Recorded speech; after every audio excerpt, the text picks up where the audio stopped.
Missoula. Awesome. I have a feeling we're gonna have like quite a few people from all over the state, and I'm really excited to see all the different places in Montana that people are coming from. Oh, geez. We have a professor. No pressure or anything.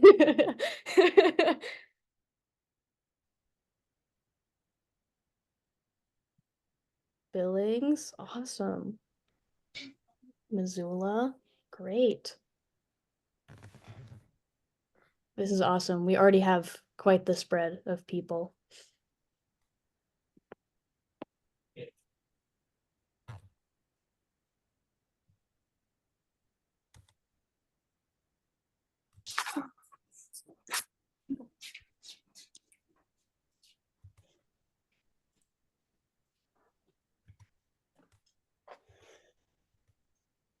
Immigrant. Ooh.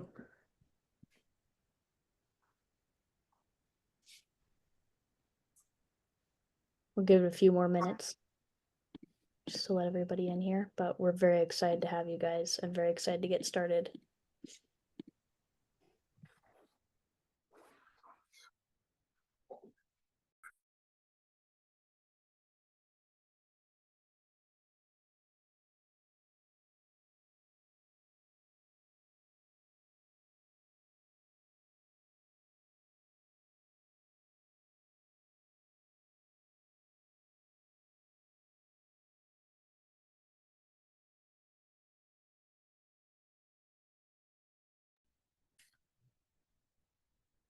Ripley, I think we're good to go whenever you are.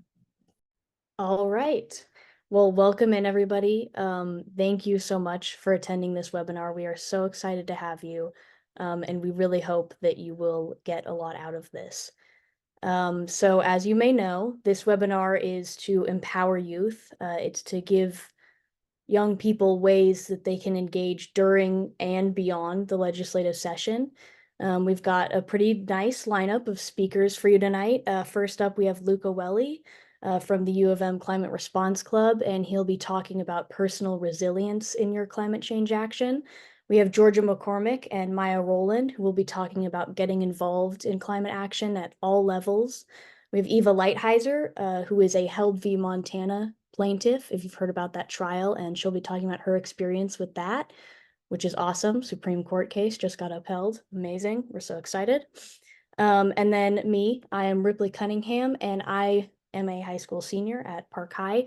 And I will be talking about the legislative session in Montana, how to navigate that, what that looks like, and how to take some action with that. So we're very excited to get started here. I would also like to mention that this event is in collaboration with the Climate Advocacy Day that's coming up. It's going to be on the 24th of January up in the Capitol in Helena, and we'd love to see as many of you there as possible. So without further ado, I'll hand it over to Luca and we'll go ahead and get started, guys. Thanks so much for being here. Thank you, Ripley. I'll jump right into it. So the section I'll be talking about involves personal resilience, because in order to sustain our ecosystems, we must first sustain ourselves. And to do that, we need to root ourselves in resilient practices. But first, I'll let you know a little bit about me. My name is Luca Welly. I am representing the University of Montana's Climate Response Club, in which I am an officer.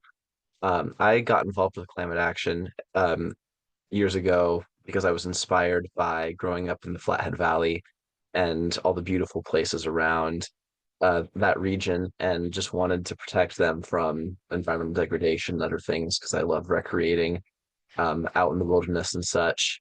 And that led me to come here to Missoula and the final semester of my undergrad at the University of Montana, studying environmental studies and climate change.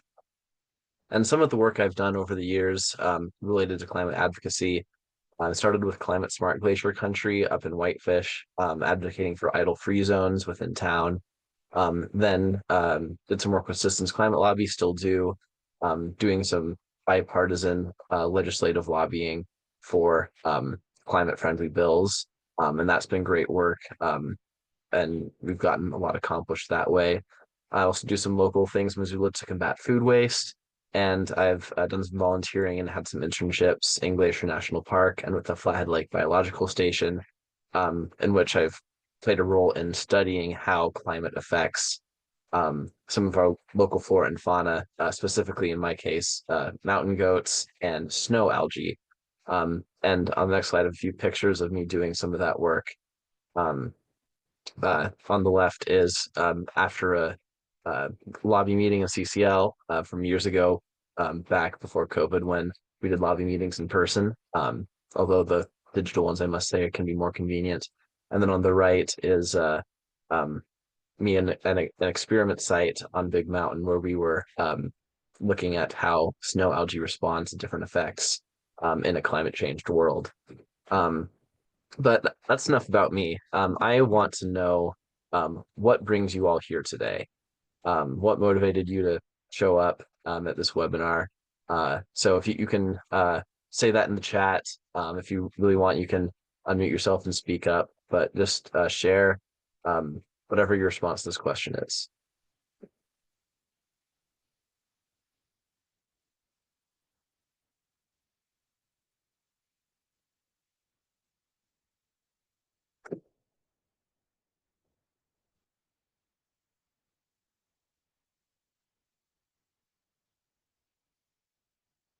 Cool. I see Regan said that her science teachers helped her get here.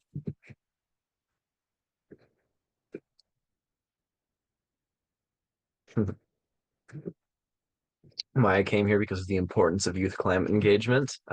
Very correct there. Youth can play a very important role. Adults listen when students speak up. And if you don't feel comfortable sharing, that's okay as well. Just wanted to invite you in case you were inclined.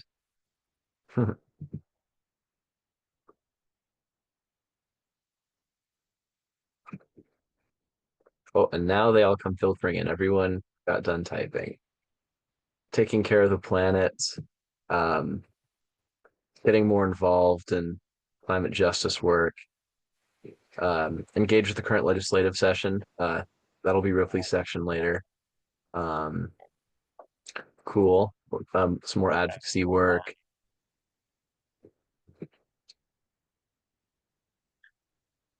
Making change and liking animals.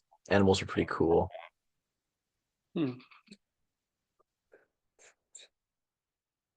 Nice. I see a lot of great things in here. I don't think we have time today to read them all aloud as much as I'd like to. But thank you all for sharing who have done so.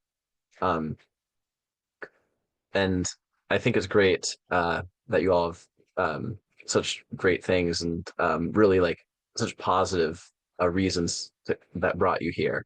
Um, and that's kind of what I want to talk about next is kind of how we root ourselves in resilience. And that's by I can think about in terms of being resilient, healthy, and joyful, and taking care of yourself to be a better advocate.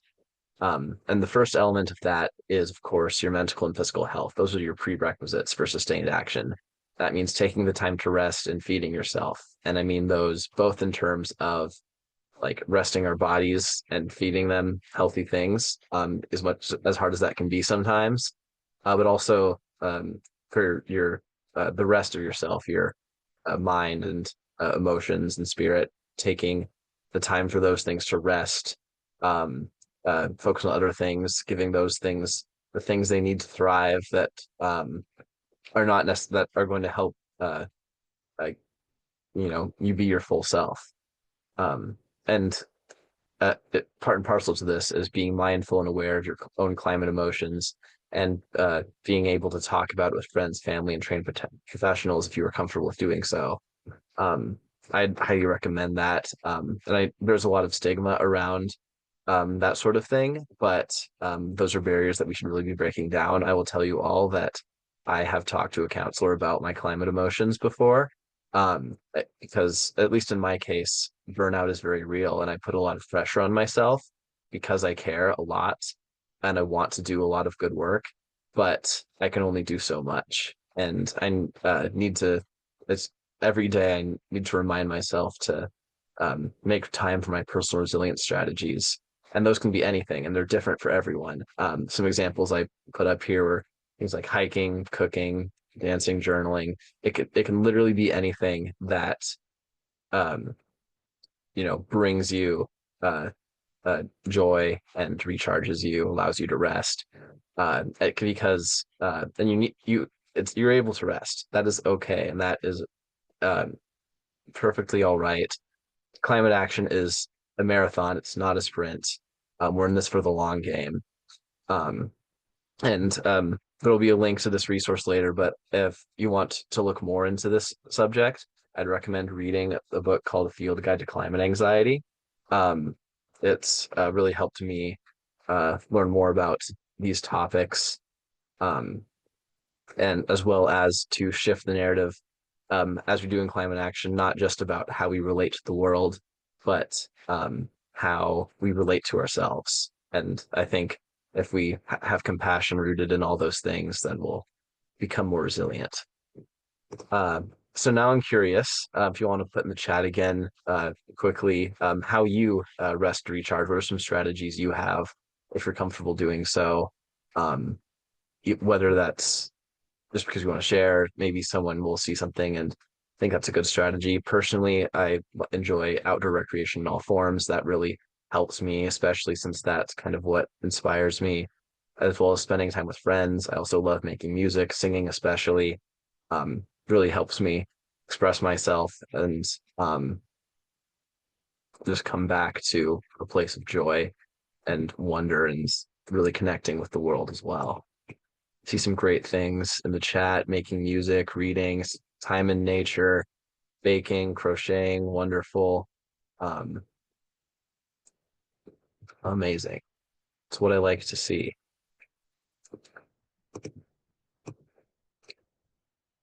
One last thing I want to touch on that kind of culminates in all this, and this is going to be a theme that is going to be touched on in the next section as well. But little saying I came up with is engage your passion and find your niche. And that first part of that, what I mean is to find that passion, that thing that brought you here today, and really engage with that.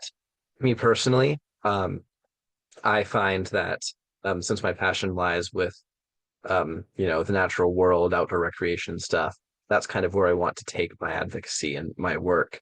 And I have a path to doing so. And then by doing so, I'm able to have more joy while I'm doing it. I'm more driven because I have a stake, I care more. Um, and that motivation is really important. And sometimes you might think, well, like, oh, my passion isn't related to climate action, or it's, not as impactful of a thing as something else. Like I might say that, oh, environmental education, and guiding people outdoors is not going to have the same effect that being a full-time climate lobbyist is. And whether that's true or not is up for debate. But not everyone can be a climate lobbyist, because the climate movement is an ecosystem, and we all have our own individual role, our niche, um, and each of these roles varies in style and size, but all contributes to a greater whole. Um, so there's going to be a little exercise that I encourage you all to do that Maya and George are going to talk about a little bit. But I will leave you that with there for now. And if you have any questions about this, there'll be some Q&A at the end. So I'll pass it off to Maya and Georgia. Hi guys, thank you for coming or showing up. So I'm going to talk about how you can get involved. Yeah, so it's just getting involved in this is very important, and hopefully it'll help. What I talk about will help you understand and how to get involved. So who am I? I'm Georgia McCormick. I go to Park High School. I'm a junior. I'm 17 years old. I've always lived in Livingston, and I joined Green Initiative in my freshman year. And I joined because I saw wildfires around my house and winters that fluctuated from being so extreme I couldn't get out of my driveway to there wasn't even snow on the ground. So I just saw this and I wanted to do something about it. So I found out about the Green Initiative and I decided to join. So what is the Green Initiative? It is It started as a recycling club in 2017, and they worked with the school to perform a trash audit. So they collected trash from the school for one day and calculated how much of it could have been recycled. And we found out that 60% of the trash could have been recycled. And so we took this to a community sourced granting program, L-Town Soup, here in our in Livingston, and we ended up winning. And so we bought the first recycling bins for the school and just started recycling by hand. And then we entered the Smart Schools Challenge, and that led us to like just finding ways to like get money, and then we could take it and do projects with it. And that's kind of how our club started and how it's grown from here.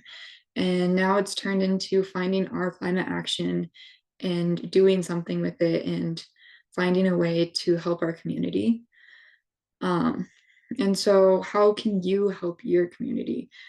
Um, and so, you can take individual climate action. And just some ways you can do this is saving water and reduce and energy. So ways we've done this through Green Initiative is we worked with the school to perform an energy audit. So we had some professionals come in and they calculated how much of the school was using energy and where it was going, from going out the door to the fluorescent lights wasting a bunch of energy. And so this led the school to switch to LEDs, which are more efficient. And then this also led the Green Initiative to get solar panels for the school. So our school, Park High School, can hold 50 kilowatts of solar panels. And the Green Initiative raised $120,000 for these solar panels, and they were installed in the summer of 2020. And so we were very excited about this. There's a picture of them on our roof. It can power one of our pods in the school, so very excited about that. And then another thing you can do is reduce, reuse, recycle, and repair. So we all know this one. It's always been a part of what we do. And so one way we did it was we worked with local businesses to inform the public about plastic pollution. So basically, Green Initiative came up with a bunch of plastic facts, and then we sent these to elementary school kids, and they created drawings about the plastic facts. And then we put the drawings and the facts in windows of businesses around our town, and created a story walk for plastic facts. So that was during our last Earth Day event. The next thing is walking and biking to school, or walking and biking. So the Green Initiative did a walk and bike to school week with prizes that were donated by local businesses. So we basically set a week in the spring and told everyone if they walked or biked to school, they would get a prize or a raffle ticket. And so yeah, it went really well. We got a lot of people to walk and bike. And this spring, we plan to do a bike bus.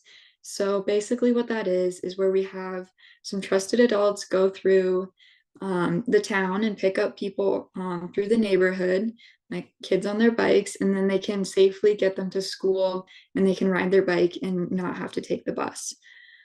So we're hoping to get that rolling in the spring. Yeah, and then the next thing you can do is conserve food and waste and dispose of it properly. So we work with Farm to School to educate about planting, harvesting, and composting within the schools. Farm to School is a program. They have lots of community gardens and school gardens all through Livingston. And they have composting within the schools, and Green Initiative members have gone in to educate the kids about how to compost and what to compost. So we are always happy to work with them. And then finally, lobbying and public comment. This is a big one. Just speaking up and telling people what you want is really important. So one of our former Green Initiative members, Remy Sexton, wrote or said a verbal comment to the DEQ, and they liked it so much they ended up putting her on the rewriting board for MIPA. And so this was a very big step for Green Initiative, and she sadly graduated last year, but she's on to bigger, better things. So we were really happy to see her. be on that board and rewrite. So these are just a few examples of what you can do, and there's so much more that you can do, but these are easy ways to get your community involved, your school involved, and people around you involved, and just try to make a difference in what you're doing.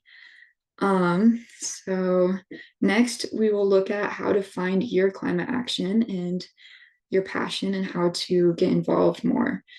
So Dr. Anya Elizabeth Johnson is a marine biologist, policy expert, writer, and teacher working to help create the best possible climate future. And she came up with this wonderful Venn diagram about how to find your climate action. It helps you and guides you and tries to get you to where you can help the earth and the planet and your community the most. So first, you got to look at what brings you joy, what makes you happy, from anything in the world to like whatever makes you happy.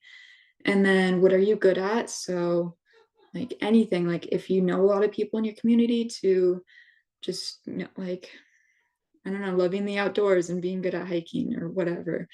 And then what work needs doing. So what are you passionate about? What do you see and want to change?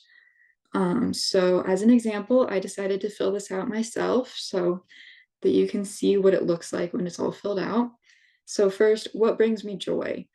I love nature and the outdoors and the big open blue skies in Montana. And what am I good at? I'm pretty decent at graphic design and networking. I know a lot of people in my community, and I'm pretty good at fundraising. And then what needs doing? So I personally look at like we need clean air, we need clean energy, and we need less waste. And so I took this and I decided to raise over $5,000 for EV school buses and school bus charging stations. So basically, we were awarded $400,000 for electric school buses. The only catch is we had to raise the money for charging stations. And so over the summer, I started a e-bike raffle, and this raised over $5,000. And so it wasn't quite enough. So I hope to enter into L-Town Soup and win some more money. And hopefully we can get these charging stations so we can get the electric buses on the road. But yeah, this is like an easy way to figure out what you want to do and how you can help in this climate movement, and like what your climate action is, what your superpower is.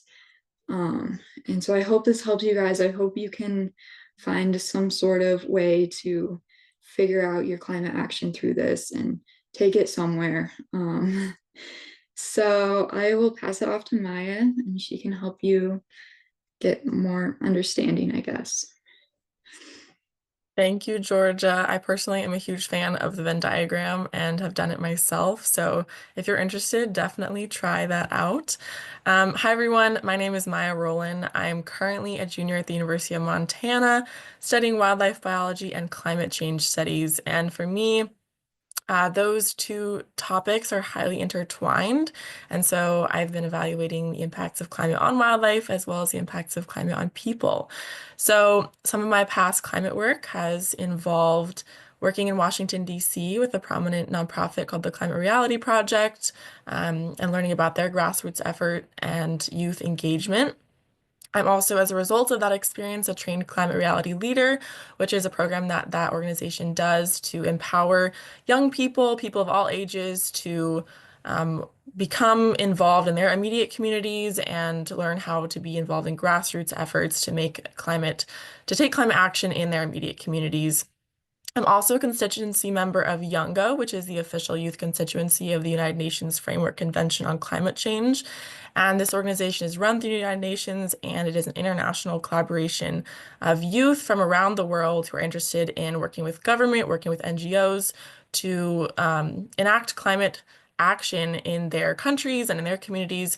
And so if any of that sounds interesting to you and those organizations are something that you would like to be involved in, we'll be sharing a resource guide with all of you at the end. And so those links are included in there if you would like to apply to YOUNGO or learn about climate reality trainings that happen around the world, and have happened in the United States recently as well. So those are just some of the ways that I'm involved, and I look forward to sharing more about my experience with you here.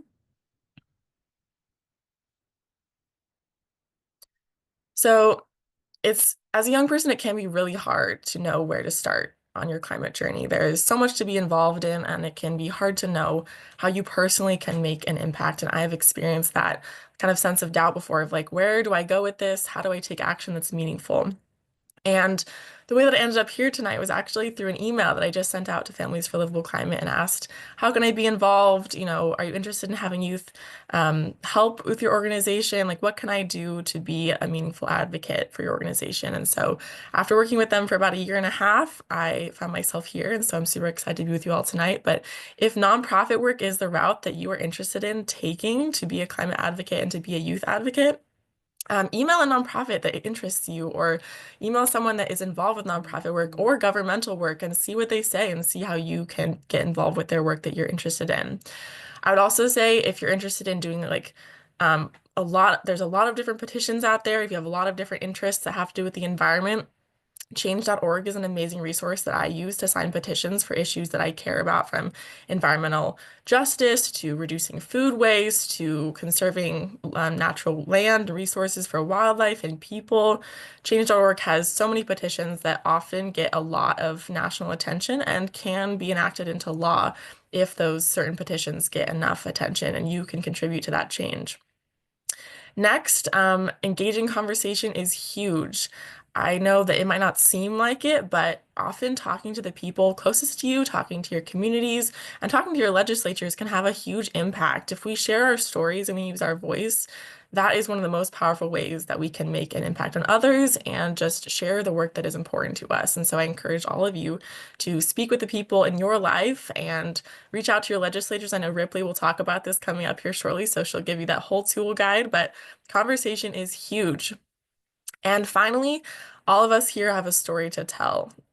We each have something that motivates us, something that gets us excited about climate action. And your story matters, and your story has a tremendous impact. And so if storytelling is the way that you choose to go about your climate action, there are so many ways that you can submit to a local newspaper or a blog or a website. I know that there are often climate environmental storytelling competitions that you can have your voice heard and share your narrative. So this can also involve writing a letter to your local representative and telling them why climate action is important to you. So if this sounds like an avenue that you want to take climate action, I highly encourage that as well. And these are just some of the things that have worked for me, and it's kind of individual for everyone on their own climate journey. So I hope that this is helpful, and I will pass it off to Eva to talk about her experience.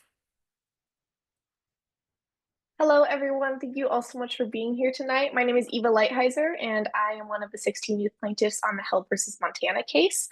I'm an 18-year-old, and I'm from Livingston, Montana.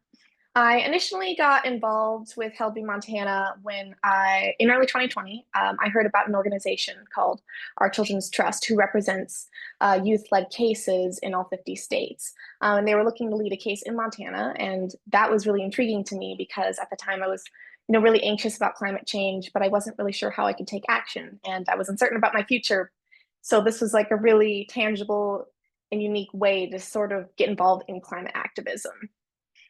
We initially filed the case on March 13th of 2020, which also happened to coincide with my 14th birthday. And also, kind of the day that Montana sort of locked down. So it was an interesting celebration when we initially filed our complaint because we were both kind of dealing with the beginning of a large pandemic and also sort of celebrating. To give you a little bit of background on Held v. Montana, in the state of Montana, there is a provision called the Montana Environmental Policy Act, or MEPA. MEPA was amended in 2011, so its language prohibits climate change from being considered as part of the state agency's evaluation process when they're reviewing fossil fuel permits. And they can evaluate all sorts of other environmental factors, but not climate change itself. And we call this amended version of MEPA the MEPA limitation. Now, in Article 1, Section 9 of the Montana Constitution, it states that as Montanans, we have the inalienable right to a clean and healthful environment. Because of this, we challenged the state of Montana, saying that MEPA is violating our constitutional right to a clean and healthful environment by not considering climate change as an impact when issuing those fossil fuel permits. Fast forward to 2023, we went to trial in Helena. We had a trial that lasted a total of 7 days. And it went a little bit like this. Plaintiffs testified. 12 of the 16 plaintiffs testified, and we talked about our own unique stories and how climate change has individually impacted our lives. For example, I spoke about the Yellowstone River flooding Livingston in 2022. I spoke about, wildfire smoke being like a constant in the summers and how that's pretty much a season of its own now. I spoke about in 2018, there was a major whitefish kill where thousands of whitefish died because of a parasite that infected them due to warming water temperatures. I also spoke about, the mental health impacts of climate change and how anxious I was about my future. The way that, and then in between every plaintiff who testified, we had an expert witness that was backing up everything we were saying with indisputable scientific evidence, which was really incredible. We had experts on climate science, glacier science, children's health and psychology, economy, etc.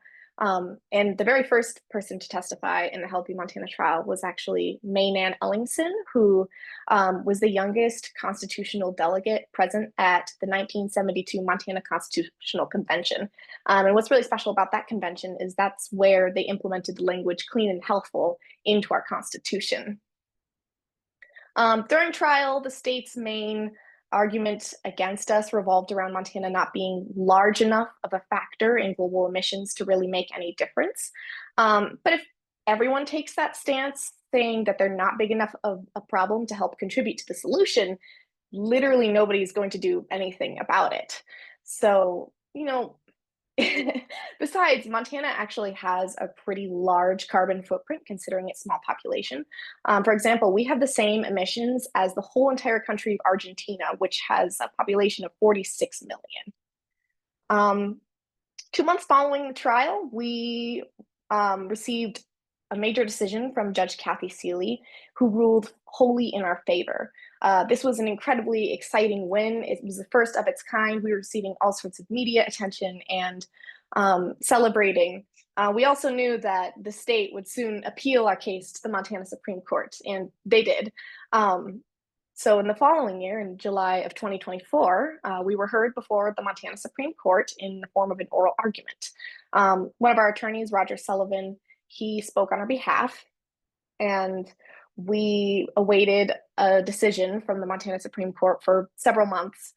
And on December 18th, we finally received the decision from the Montana Supreme Court. The court upheld all 289 findings of fact that Judge Seeley affirmed in our trial court in a 6-to-1 ratio. So out of the 7 justices, 6 of them ruled in our favor. What this means is that the state is now required to consider climate change when evaluating those fossil fuel permits. And for me, I think one of the biggest things that I've learned with my experience as a Healthy Montana plaintiff is just the power of youth's voices and my own voice. This case has brought me just an unimaginable amount of excitement and joy and sense of hope for everything yet to come. Healthy Montana's win, it sets a major precedent in a lot of ways, both from a social respect and a legal one. We're already seeing legal implications from HELD in states like Hawaii. Our Children's Trust represents, as I mentioned previously, they represent cases in all 50 states. So in Hawaii's case, they recently reached a major settlement where the state of Hawaii committed to fully decarbonize their transportation and system by 2045. And it's really important to hold on to inspiring victories like this in a time where we're seeing wildfires like devastate Los Angeles and displacing thousands of people. So it's a reminder that, while we're not out of the woods, there is a clearing ahead. And HELD's unique approach to fighting the climate crisis with youth using their voices and holding their governments accountable in courts can be replicated and serve as a blueprint for further litigation in Montana, as well as nationally and internationally, which is really exciting. And while the state is required to begin considering climate change and evaluating fossil fuel projects, the state will likely push back on the Montana Supreme Court's ruling. But it's really important to remember that MEPA is unconstitutional and the state needs to comply with the Supreme Court's ruling, which is really helpful. It'd be really helpful actually because your voices are really meaningful in a time right now. As Georgia mentioned earlier, Remy Sexton spoke at the DEQ's public comment period, and where they discussed, how they should approach considering climate change into their evaluation process. However, I think personally they need to look back into the past before the provision was amended and consider climate change as they used to. And I want to say that suing the state of Montana isn't the only way that you can get involved in fighting climate change.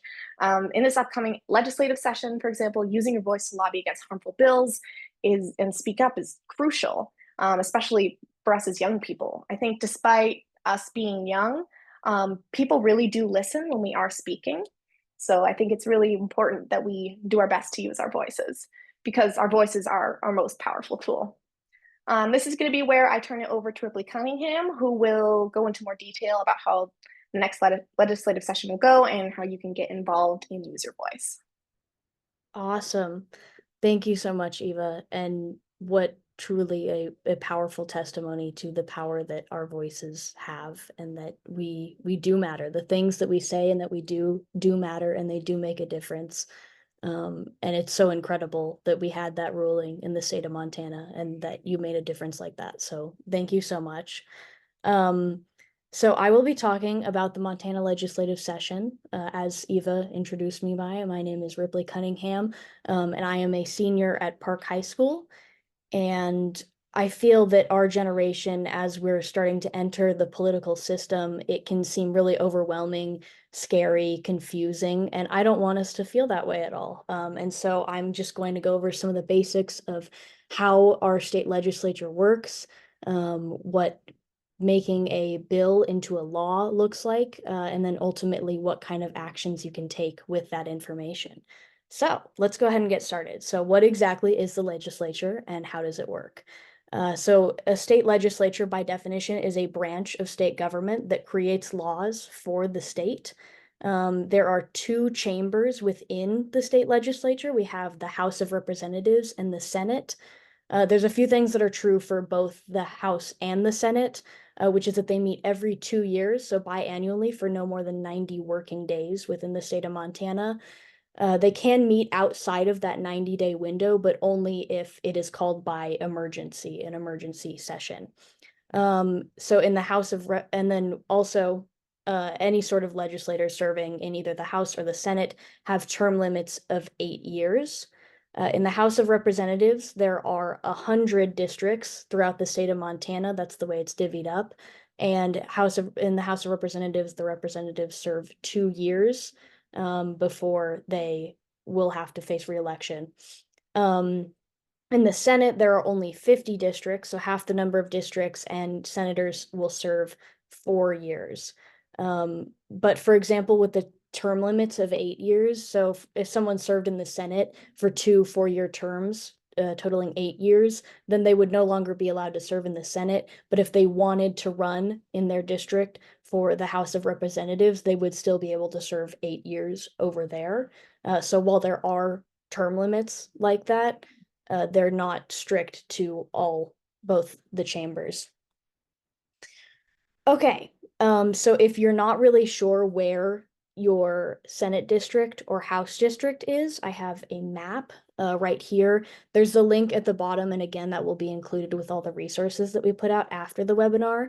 But if you just want to take a quick look at this is a map that shows the various Senate districts and House districts within the state of Montana, and that will be where your legislator, your representatives are from. So just making sure that you know that is pretty important. And we'll also have more resources as to contacting or finding out who your legislature is, as well as contacting them later on. So a continuation. Within the legislature, we have committees. And there's a variety of committees that exist within the state legislature. So we have like the Agricultural Committee, Committee of Appropriations, Business and Labor, Education, Ethics, just a ton of different things. And representatives in both chambers will typically serve on 3 to 4 of these committees. And I will get into later why these committees are so important. A couple of terms that are good to know as far as the legislative calendar. There's something called a transmittal deadline, which is essentially the halfway point of the session. And the reason that this point is so important is because if a bill was introduced at the start of the session, it has to be turned over to the other chamber, or it dies right then and there and cannot move forward anymore.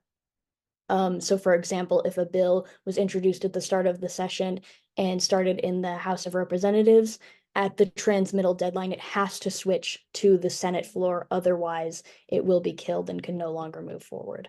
And then another term is sine die, which is just a fancy Latin term for the end of the legislative session.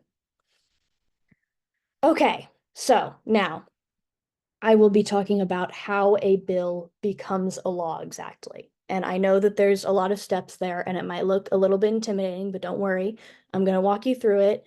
And we've got our little Bill in the corner over there. And he'll be holding your hand the whole way, I promise.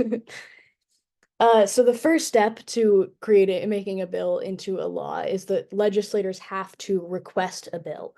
So legislators work with what's called legislative staff attorneys in order to draft the bill, and that's to help them get all of that technical and legal language into the bill. So they'll work with the legislative staff attorneys in order to draft that.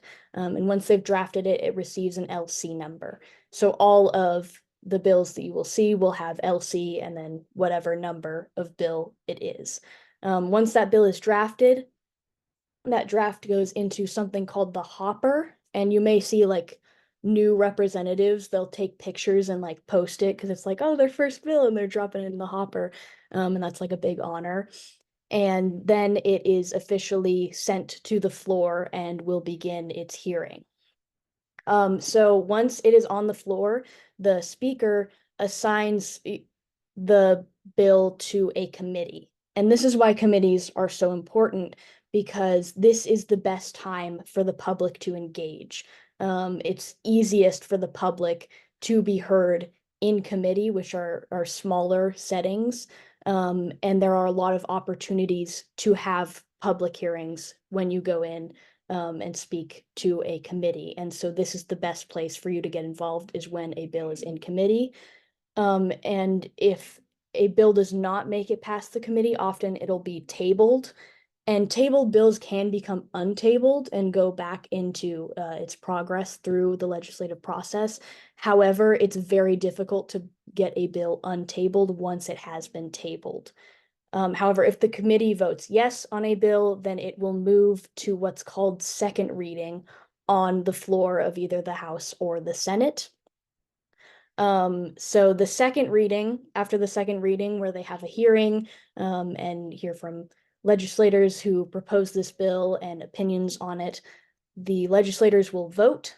And if they vote yes, it goes to a third reading. If they vote no, the bill dies and does not continue. Now we have the third reading. The third reading is the final reading, and it decides if the bill flips chambers once again, or if it dies. And so if it does pass the third reading, it will switch chambers. As I mentioned before, if it starts in the House of Representatives, at this point it would switch to the Senate and vice versa. So now it goes through the whole process again, but in the other chamber. And if there's disagreement between the chambers, so if it's passed by the House of Representatives but not the Senate, something will occur that is called a conference committee, in which the two chambers meet with each other, discuss the bill, go through the process again, and decide if they want to pass it. If the bill is passed, it will go to the governor. The governor then has three choices. They can pass it, they can veto it, or they can do nothing with it. Passing it, of course, results in it going to the Secretary of State and being filed into law. Vetoing it means that it will not become law. And doing nothing, interestingly enough, if the governor does nothing for 10 days, then it will go to the Secretary of State and be filed into what's called the Montana Code Annotated, and it will become law. So if, for example, the governor doesn't really want to have their name attached to a certain bill, then they won't sign it, but they will let it go through if they're not particularly opposed to it. So it's kind of interesting that they have the choice to just do nothing, and it will still pass and become a law. And so at that point, the bill, as I said, is filed into Montana Code Annotated by the Secretary of State, and it is now a law. And there you go. And if that process was a little bit overwhelming or confusing, there will be a little bit of a Q&A at the end, so you can ask for some clarification if needed. Okay, and finally, how can you take action? So, first of all, a good thing to know is what bills are you looking out for? If you're specifically looking for mostly environmentally focused bills to look out for, a good resource to use is the MEIC bill tracker. I have the link to it there, and again, we'll release resources after the webinar. And it shows a list of some of the bills, particularly environmentally focused ones, that they are concerned about. They give their reasons why they're concerned about it, and they give you some ways to take action on it. And then Forward Montana it's both a podcast and a newsletter. It's called What the Helena. And it just goes over what's going on in the legislative session, what bills you're looking out for. And I'm sure as youth here that you are concerned about not just climate advocacy, but probably many other issues. And so Forward Montana is going to have more bills than just environmentally focused bills. So you can get politically involved in more than just those ways. So once you've identified the bills that are important to you, what can you do? Well, first, I just want to emphasize that you can change the outcome of a bill. You can change public opinion surrounding a bill. You can change the way that your legislators vote on a bill. And it's very important to understand that you have that influence and you have that power. A really good way to have your voice heard is to testify. As I said, the best time to do this is while committees are hearing a bill. You can testify remotely or in person, but you do have to sign up to testify. So if you would like to testify, you will have to make an account via the legislative website. And again, there will be a link to that, and then you can testify on whatever bill you're looking to testify on. You can write emails and letters to your legislators. Identifying your legislators is a very important step. And once you've identified them, you can send them emails or letters expressing your concern or being in favor of a bill. You can also use social media. I'm sure as youth that we all know that social media is a very powerful tool, and it's a great way to get word out about something that is important to you and that you care about. And it's a great way to spread the word about something. So do not underestimate the power of social media and the voice you have there. And then one last thing that you can do is collect and deliver personal stories. It can be really powerful to have personal testimonies, and especially if you have a collection of things about how something has affected you personally and how it relates to the bill that you are trying to change the outcome of. And so that is all that I have for you on the legislative session. And we will now open up for some Q&A from everyone. So if you have some questions, if there's something you were unclear about in any of the sections of this webinar, you can go ahead and ask any of our speakers on that. And yeah, I'm very excited to hear from you guys.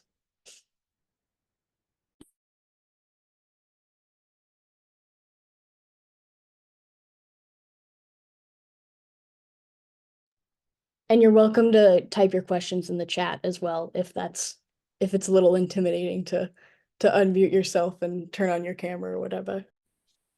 I just want to say you high schoolers are incredible. I'm in like college and I did not even hear about this stuff. Good, like kudos for you. How did you really like start doing kind of like legislative stuff into like climate change? That's like the hardest part for me to learn, is like what kind of made you step into the legislative part of it? For me personally, I think that I realized that as much change as I'm making just at like a school level and with my peers, I kind of had this like thirst for more. I wanted more and I wanted more collective action. I wanted to get more deeply involved. And even so I was present at the Held v. Montana trial where Eva testified, and that was such a powerful thing. And to see youth going through the legal process and winning a case against their state for not upholding their rights was really powerful and made me realize that we can succeed at collective action. We can do things together. And so going up there, showing my support, talking to reporters and everything was kind of what I guess radicalized me, got me into that. And additionally, Climate Advocacy Day, I was present at the 2023 Climate Advocacy Day. It was on my 16th birthday. And I went up there and I gave a short, like 1 minute speech as a youth speaker present at the event, and just seeing that room, like that rotunda full of like 300 people and all these legislators, I'm like, these people are listening to me, they're hearing what I'm saying, and I am making a difference. And that was so empowering. And so to see myself in that role and making that change, and having my voice heard, I think was really what made me step out and want bigger things, I suppose.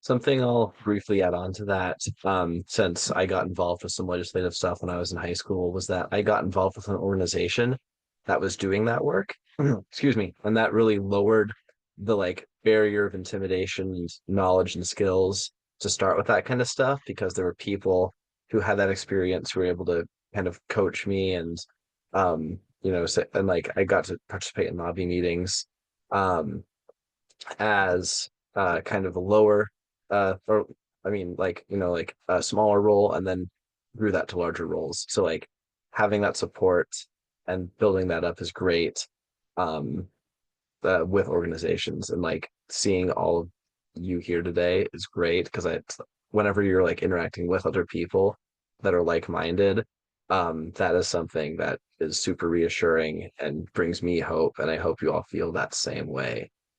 um I see another question in the chat about some of the opportunities at CAD. Oh, Winona answered it in the chat. But I'll also add that yeah, there'll be speakers, including Ruthie will be emceeing, I'll be speaking. I don't think anyone else in right now that's here on the Zoom call is going to be speaking there, unless I am mistaken. Please correct me, and then my apologies. And then yeah, the ways to network, get involved, learn more about some of these organizations, and as well as potentially view some of the legislative session.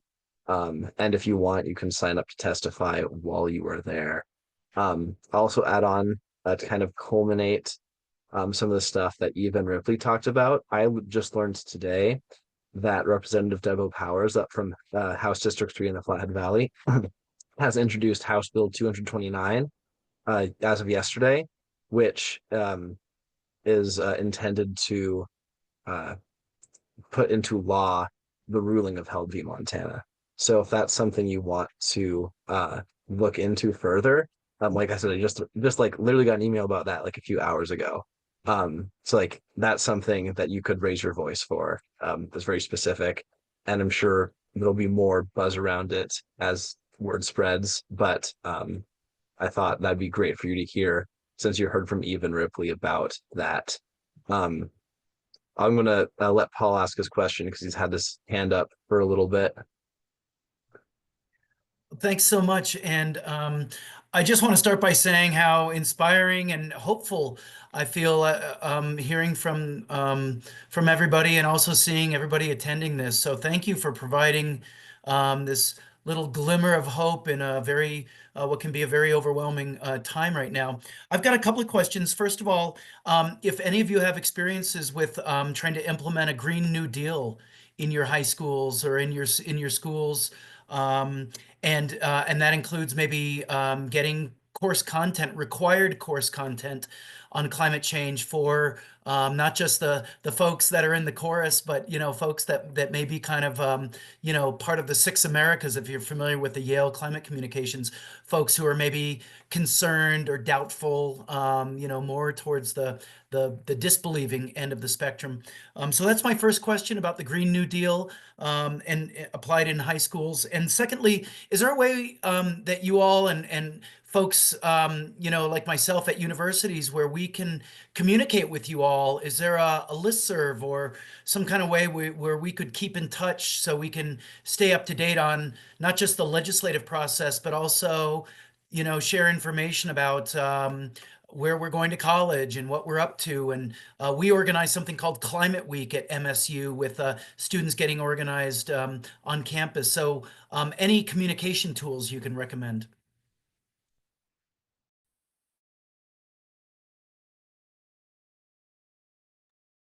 I know that on the final slide, I know the presentation is no longer up, but we did have a few of our speakers' emails that are linked. And again, we're hoping to send out some resources after the webinar from a lot of the links and things that we had throughout the webinar that might not be able to catch it in the few minutes that the slide is up. So definitely, I know that a lot of us are very much open to the idea of being reached out to. And if you have further questions about that, that's great. As far as a Green New Deal being implemented at school, I have not had any action towards that, but I can tell you that in my required sophomore biology class, we had a unit that had a lot to do with climate change and teaching that it is a real thing. It affects us. And even though it was only like a small acknowledgement, and it was only a very small part of our curriculum, I think that it's very good that that was present in the curriculum and that they are teaching high school kids this. But as far as a Green New Deal being implemented in schools, I can't really speak to that. Maybe someone else has something to say on that, but yeah. I would Great questions, absolutely. Paul. Oh, go ahead, Maya. Thanks, Luca. I would absolutely add that I think your interest in communication is so important. And as a professor and like as an undergrad student myself, that means the world to me that you would want to communicate with your students about that. And I think I don't know of a huge platform that is easily used to communicate with a large group of young people, but I think I don't know what you teach, but I think that climate change affects every facet of our lives. And so knowing that you are interested and willing to speak with your students about that, I think just letting them know that is such a huge factor in supporting young people in that. So thank you for saying for those questions and also just for your interest in engaging with students in that way. And I'm excited to hear about MSU's Climate Week. That sounds like a fantastic event, and I'm sure that it is really uplifting. It really makes a difference on campus. So thank you for being here tonight. Yeah, maybe if one of you on this call is passionate about communication, you can organize something along the lines of Paul's idea. Um, I saw Eduardo had a question.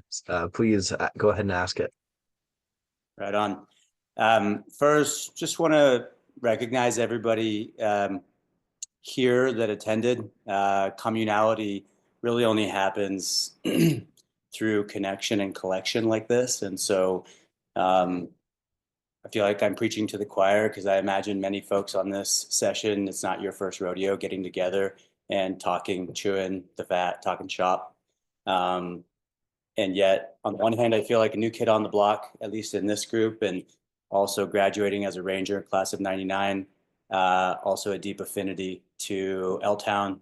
And I'd like to say Park County and feel this sense of camaraderie, but I think climate it's a global conversation. And so with communication, Luca, you just mentioned, and being a town that is bound by both arts and agriculture, I wanted to add one question, and I want to also follow with just an inspiration point. My one question would be to Joya on how much was left in your stretch for those charging stations as in your fundraiser.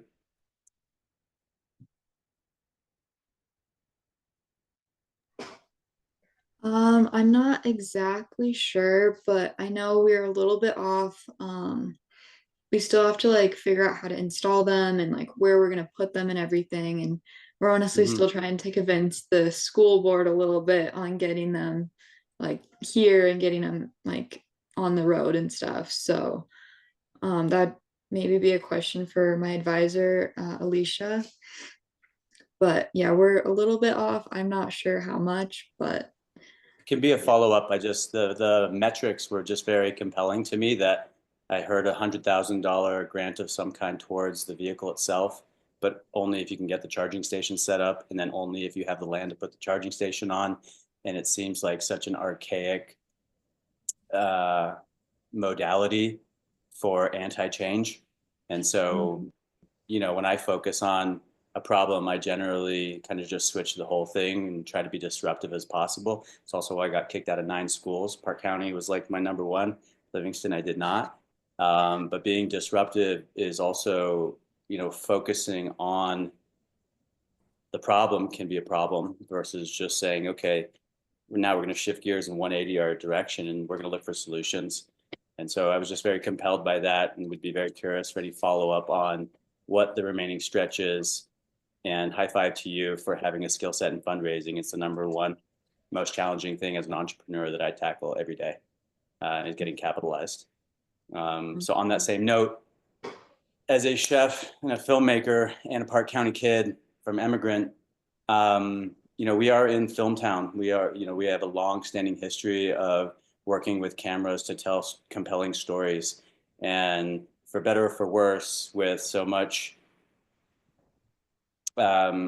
almost fetishized attention on where we live and why we live here, whether it's by choice or birth or both.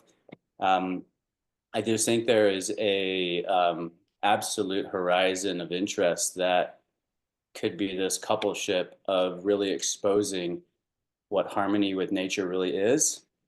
And there's probably, and I say probably because I've only started to research grant cycles and grant opportunities.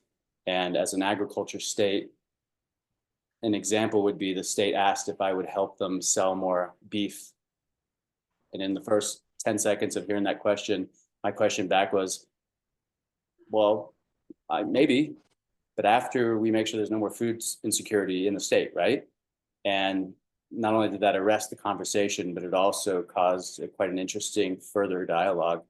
And so agriculture is sort of our at least 100-plus-year-old history, and yet environment is our perennial history here. And so there could be a fair amount of resources if we look at our film community as a form of communication. And one of the most transferable ways to extend messaging and reach and storytelling, which I heard also here, is just that inspiration point of thinking about saying, okay, well, let's take our food system, especially at Park County.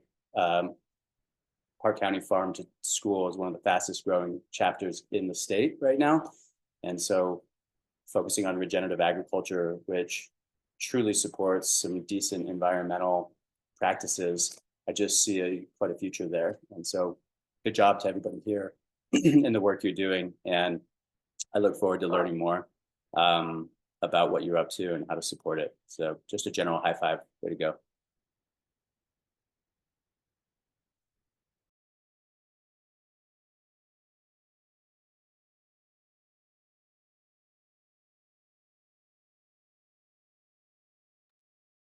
That's great.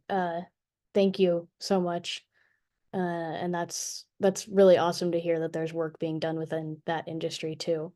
So I'm really glad to hear that, and that was a great little bit of inspiration.